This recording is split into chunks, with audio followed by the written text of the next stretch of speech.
Hi everybody, it's Sandy from Operation Right Home here with two things and a rant. I must say you are looking mighty fabulous. Have you lost weight since we've last met? It's been a while. Oh, maybe it's that haircut. You are looking positively gorgeous and I've missed you. Yes, it's been a while since I've done a regular old vlog. I have been so busy. I feel like I've been meeting myself coming and going. I've been running around like a chicken with my head cut off. I have been busier than a one-armed paper hanger. Sort of stretched like butter scraped over too much bread. Any kind of analogy you can come up with is kind of where my life has been lately. Thing number one, we have deadlines whizzing past us at lightning speed. We've just passed St. Patrick's Day and Easter. Both of those are done. You can use bunnies on some spring cards and it can say happy spring, but it's better to just do thinking of you or love you kinds of cards with your spring images. Next deadline is going to be Mother's Day on March 31st.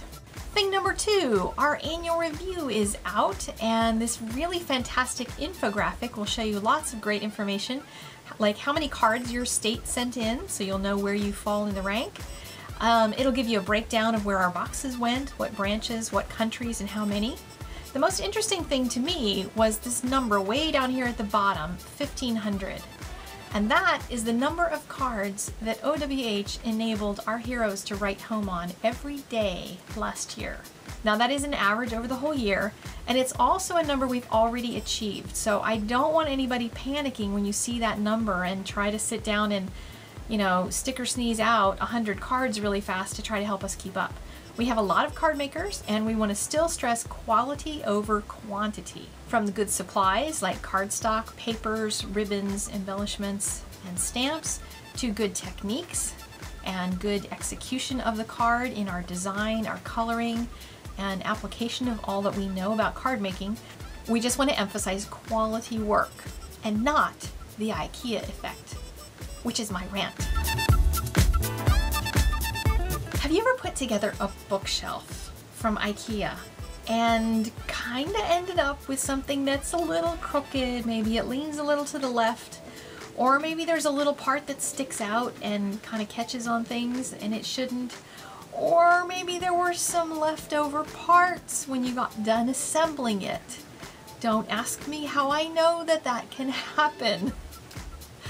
I've had a few things I bought at Ikea and assembled, and one is a bookshelf that is really crooked, and even though it's really crooked, I have moved it from one location to another as I've changed cities over the years because I loved that thing, because I put it together. It is the worst bookshelf. I really just need to suck it up and throw it away. But I made it. That is the Ikea effect. When we can love something that's really kind of icky just because we made it and we know how much sweat equity we put into it. We can have that Ikea effect with our cards as well. We can become attached to the price that we paid for an embellishment or for a paper pack. We can get all hooked up on the scrap that we saved and how long we saved it, and then we're going to use it anyway even though we really shouldn't because it was really ugly even though we saved it all those years. Or maybe we labored over the coloring on an image, and even though it doesn't match any of the papers that we have, we kind of use it on a card anyway because we know how much time we spent on coloring that image, when really we should wait until we have some better paper to use it with. I recently looked over some old blog posts on an old blog of mine, and I just wanted to see how far I'd come, so I thought I'd look and see what I used to make. Ew. And I found a lot of garbage on there.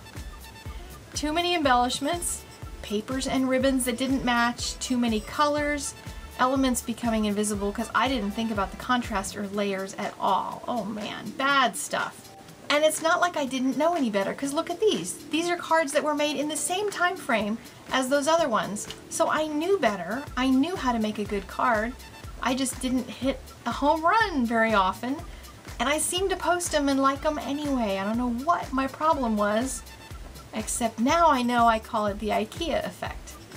I had all those embellishments that I just wanted to use up. I had spent all that time punching out flowers and hearts and things out of all those scraps, and I just started throwing them on cards all over the place. So I am as much a victim of the Ikea effect as anybody. We still need to look at our creations as critically as we can and be honest with ourselves about whether that is objectively good or whether it's just something we like because we're attached to something in it. We want to make sure that every card that we send is loved and treasured and seen as a nice professional piece of work by our heroes because they deserve it. They're awesome and they're doing an amazing job for us, and we want to give them our best work too. So let's leave that IKEA effect where it belongs, on that old bookshelf of mine. Leave me a comment down below and tell me if you have been sucked in by the IKEA effect, and as well if you have any tips for how to overcome it and how to look critically at your own work from an objective perspective. Thanks much. Hit that like button down below and subscribe to get more videos from me. Thanks. Bye. An old blog of mine. Painful. Ooh. Ooh. Ooh. Painful.